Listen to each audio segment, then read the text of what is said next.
Blackmere is an English village that exists only in legend. Those who seek it will find only desolate streets and crumbling houses, all shrouded in an unnatural fog. For it was here, on the edge of a fog-choked moor, that time itself seems to have stopped. The last vestiges of human life are contained within the ruins of Blackmere Manor, the great estate of the noble de Courcy family whose dark deeds drove them to abandon their lavish lifestyle and flee into the night some 150 years ago. All that remains now is the shell of what once was a great house, a place where the whispers of the wind through the broken window panes tell a tale of unimaginable horror. It is here that a reclusive horror author named Eleanor Gray has come to find inspiration for her next book. Seeking to escape the public eye, she's rented the Old Vic, a quaint little house recently restored to its former glory and situated on the outskirts of the village, close to the remains of Blackmere Manor. Eleanor had heard the legends of the village, of course, but she'd dismissed them as the product of overactive imaginations. A quiet village untouched by the modern world, perfect for getting away from it all and writing her next bestseller. That was all she'd seen when she first arrived, but as the weeks passed, she found herself increasingly unsettled by a growing sense of dread that seeped into her bones and chilled her to the core. It began subtly, just a feeling of unease that came over her at night, driving her from her sleep, heart pounding, only to find solace in the darkness, knowing that whatever it wasn't there. Then the nightmares began. Night after night, she dreamt of sitting on a throne made of bones and wreathed in shadow, ruling over a blackened kingdom.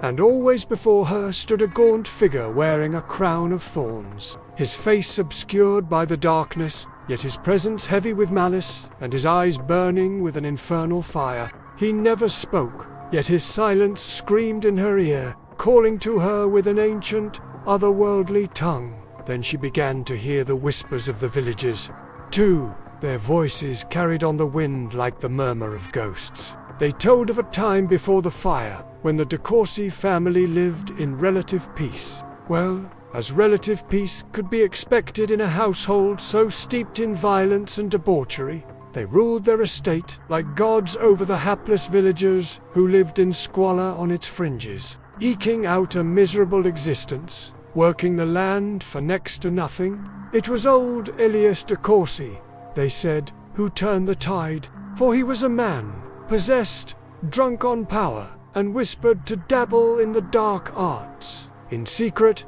he held blasphemous rituals beneath the manor, summoning a horned figure from the darkest pits of hell, bargaining for wealth and power in exchange for the lives of the innocent. It was only a matter of time before the villagers uncovered the truth, and when they did, they rose up and burned the manor to the ground. But before he died, Elias performed one last, even more terrible ritual, binding the horned king to the land, ensuring his return by giving him a name. And so, the creature became known as the Hollow King, a title given to him by the villagers, taken from the hollow sockets in his gaunt face, where his eyes should be, and he was destined to remain trapped beneath the earth until someone willingly spoke his true name aloud. And then Eleanor was found, washed up on the shores of Blackmere, half drowned, babbling incoherently about a king and his crown. She felt the pull of the legend, she said, drawn to it like a moth to a flame, desperate to understand, to learn why it was that she kept finding her own words written in blood on the walls. Why?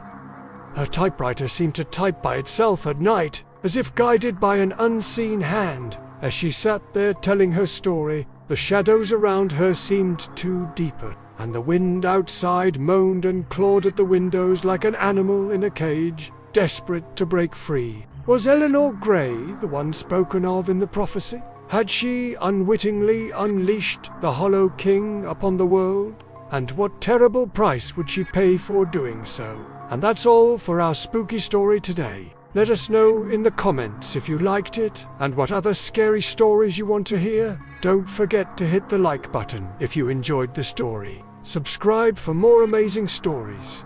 Thank you for watching. We'll see you next time.